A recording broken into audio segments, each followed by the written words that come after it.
everyone, welcome back to Let's Talk. My name is John, and today we're here to talk about 1995's Mallrats and its brand new 4K Blu-ray that was just released by Arrow Video. But before we dive into that, if you are a fan of 4K Blu-ray reviews, movie reviews, lists, and podcasts, we do them all here on the channel, and nothing would help us out more than by you just simply liking this video and subscribing to the channel.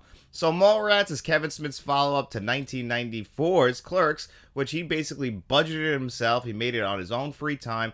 A true rags to riches story. Kevin Smith is one of the biggest inspirations on my life just because he really did it. He lived the dream. He actually was somebody who gambled on himself. That's always been his message, is take a risk, follow your dream because you only got one shot at this. You never know what could happen, and it happened for him. Clerks became this huge overnight sensation, on the indie movie scene. It's one of the biggest indie films of all time, and usually when that happens, they give you a lot more money for your follow-up movie because now the studio system has faith in you, and this was a Universal-produced film, and they gave him $5.5 million to make his follow-up, Mallrats. And at the time, this movie was considered not just a critical failure, but a commercial failure as well. Kevin Smith tells the story himself where this movie was only basically in theaters for one weekend after it was pulled. It only ended up grossing only $2 million at the box office. So for a $5.5 million budgeted film, yeah, that's a pretty bad failure. So for a long time, there's even jokes about him having to apologize for Mallrats. That's how bad of a failure it was considered. And he said that it really wasn't until 10 years later where it started to develop this cult following where new fans, younger fans were starting to discover this movie, which really went against what he was talking about at the time because he felt like this movie was really commenting on how he was living his life at the time, hanging out at the mall, talking with his buddies, just shooting the shit, talking about girls, clothes, movies, comics, basically anything anybody was talking about back in 1995. And when you watch this movie, it does feel like a very 1995 movie. It's really a Gen X type film, and it really feels that when you watch the movie, going to the mall. The mall itself is a character in this movie as well, just as much as Jason Lee's Brody and Jeremy London's T.S. It's just as big a character as them.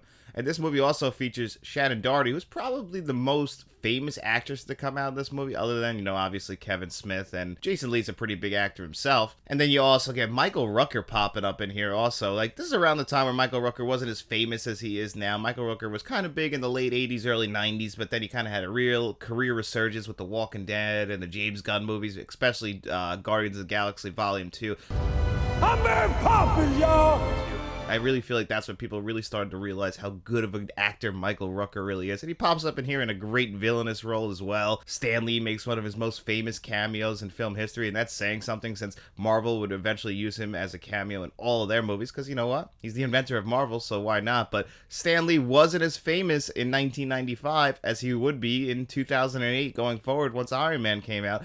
And I always think that's so fascinating that really Kevin Smith did it first. Kevin Smith was making a movie where people were talking about comic books, but people just weren't as into comics as they are now, or comic book films. Like, that just was a different world back in 1995. So you could argue that this movie was very ahead of its time. You also get Ben Affleck popping up in here in one of his earlier roles. And the guy just plays such a douchebag so well. It really made you think that maybe Ben Affleck is like that in real life, but from all accounts and from what I've seen in interviews, he's like a very low down, real cool, regular guy who kind of got lucky, kind of similar to like Kevin Smith in a sense where, they didn't grow up with money and they're just regular people who kind of got lucky, got their lucky break. So seeing him pop up in here, it's just funny to me that he plays an asshole so damn well. And he's a real asshole in this movie because if you know what he gets arrested for at the very end. And this movie, it's a pretty simple tale. These two guys, they both just became single because they're both terrible boyfriends. So now they're basically at the mall just kind of mourning their losses, like trying to pick themselves back up. And it's just a day in their lives. T.S.'s girlfriend, the daughter of Michael Rooker, is going to be on his game show that he actually runs. She's going to be the prize, essentially. It's the dating game. So they have to intervene to make sure that she doesn't end up going on a date with another guy. One of the actual cameos in this movie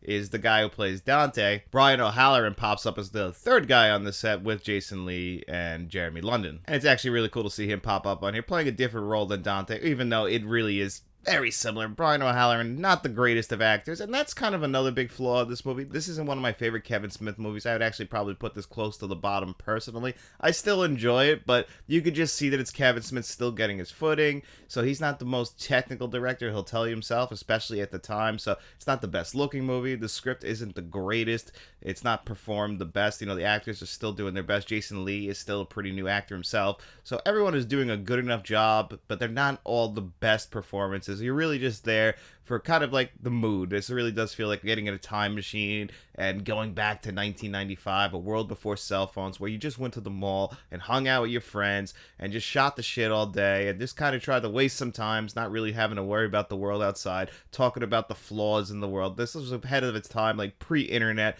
Like, everyone just goes to the internet and complains about all this stuff now. They were going to the mall in 1995 and complaining about everything. And that's really what this movie is. It's really just kind of a hangout movie. The stakes are never too high. You get great Kevin Smith and Jay Mewes performances again as Jay and Silent Bob, having them pop up in here. And they actually have a pretty expanded role from their role on Clerks. So this is kind of where we would get the Jay and Silent Bob we would eventually know with Jay and Silent Bob Strike Back, and, you know, obviously the Jay and Silent Bob reboot, the Clerks movies. So this is kind of like really where they were starting to flesh out those characters, and they're really funny in this movie as well. So it's a really enjoyable movie. It's not my favorite Kevin Smith movie. It doesn't pack the emotional punch that like movies like he would have like with Clerks or even Chasing Amy. So this movie kind of gets lost in the middle of those two movies, but it's still a very enjoyable movie, and I know a lot of people are huge fans of Mallrats. Even if I'm not the biggest fan of Mallrats, I still think that this is one you should check out if you have the chance. Oh, yeah, look, it's a sailboat. You saw it too? Damn it! What? I've been staring at this thing for a week now, from opening till closing, and I can't see a goddamn thing!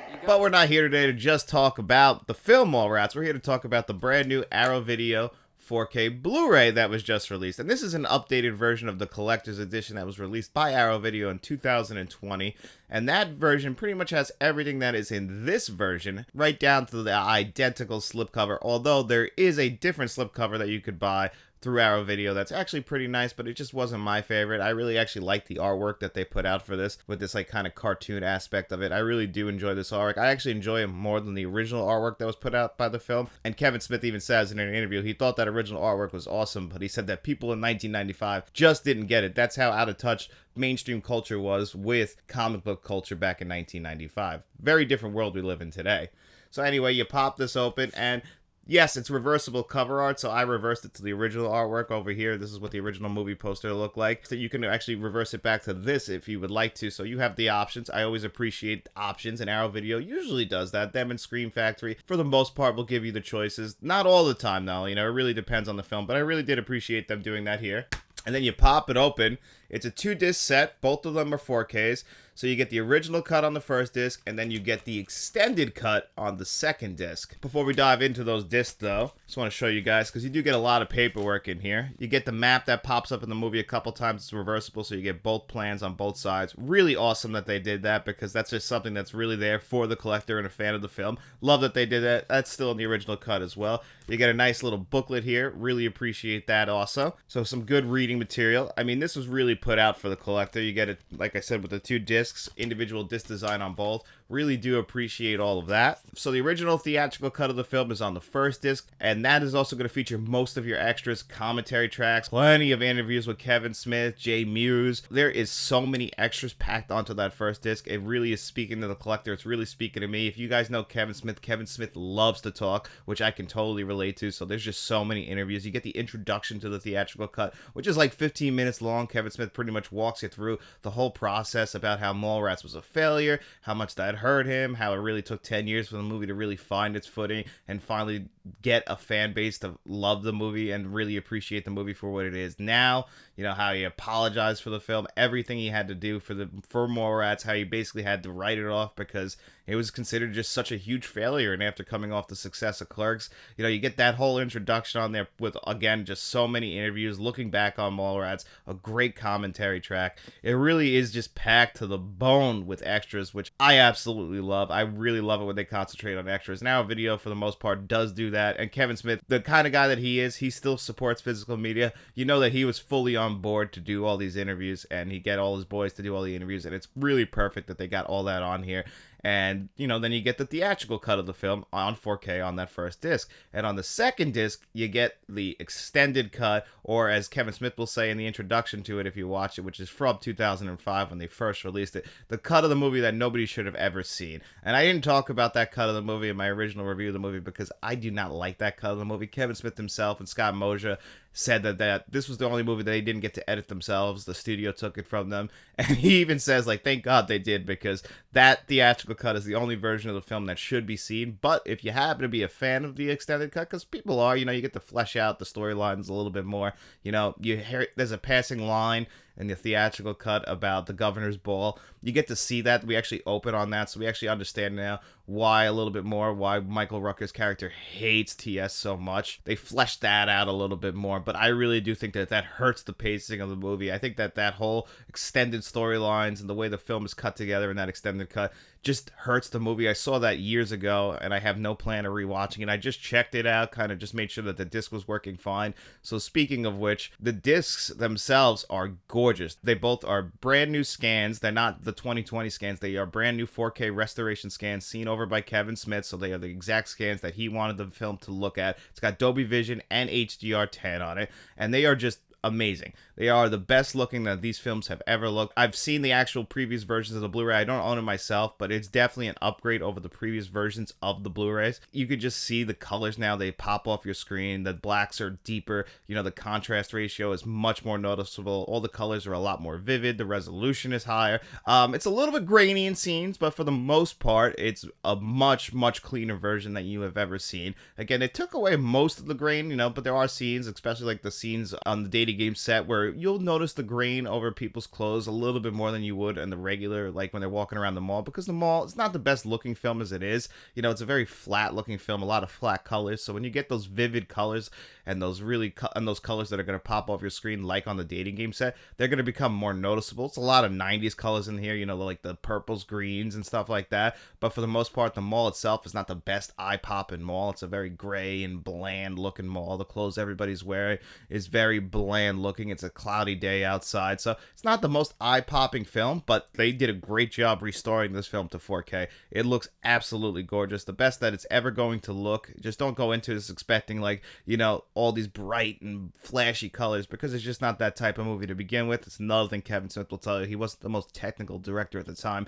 so he was really just doing the best he could, still learning on the job essentially. So it's not going to be the best looking movie of all time, but if you've seen Mallrats, you are very well aware of that. And I feel like the people who are going to be buying this 4K are huge fans of the movie. You get the same audio track, which is, you know, it's not that old of an audio track anyway. It's only a DTS HD 5.1, and it's only 3 years old at this point. Still a very solid track for a movie that's, you know, highly influenced by 90s music, that was really popular at the time, that I'm sure Kevin Smith and all his buddies were fans of. So that type of rock music, you know, you get that blaring throughout the entire movie. All the dialogue is crisp and clear. You don't have to worry about that. You set the volume at whatever you want to set it at, and then it just plays throughout, and it's no worries about it. Obviously, would I like that Atmos track? Sure, but it's unnecessary for a movie like this. I think the DTS HD 5.1 does a great job, better than you could have ever hoped for. And again, you're going to be going into this as a fan of these movies. If you're not a fan of Mallrats, I can't recommend you grabbing this 4K, because I don't think you're going to like this movie, especially if you're not a fan of Kevin Smith and the View Askew universe.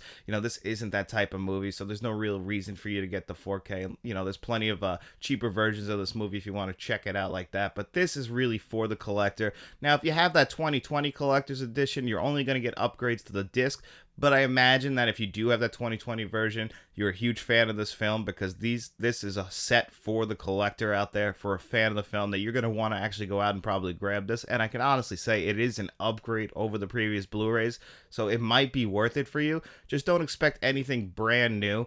Like, all the extras in here and everything else except for those discs being upgraded to 4K is really the only difference, so you might be a little disappointed by that. There is already so much packed in here as far as extras go. There really is no room to add more. Everything is in here. It's really a 10 out of 10 as far as extras go, and overall, this is just a really solid release from Arrow Video. They really sprung for all the bells and whistles for the fans of the movie Mallrats, fans of the View Askew universe, just updating what was already a really solid release from them. So if you don't have this, I can highly recommend it. If you do have the previous 2020 Blu-ray, you know, it's really going to come down if you want to upgrade those discs. So overall, I would give this release a really solid 9 out of 10. But anyway, guys, thank you so much for being here with me on another episode of Let's Talk. I hope you enjoyed this review of Mallrats, and if you did, make sure you like this video, subscribe to the channel, and go to your local mall and tell all of your friends about Let's Talk Entertainment and Media, and we'll be seeing you around.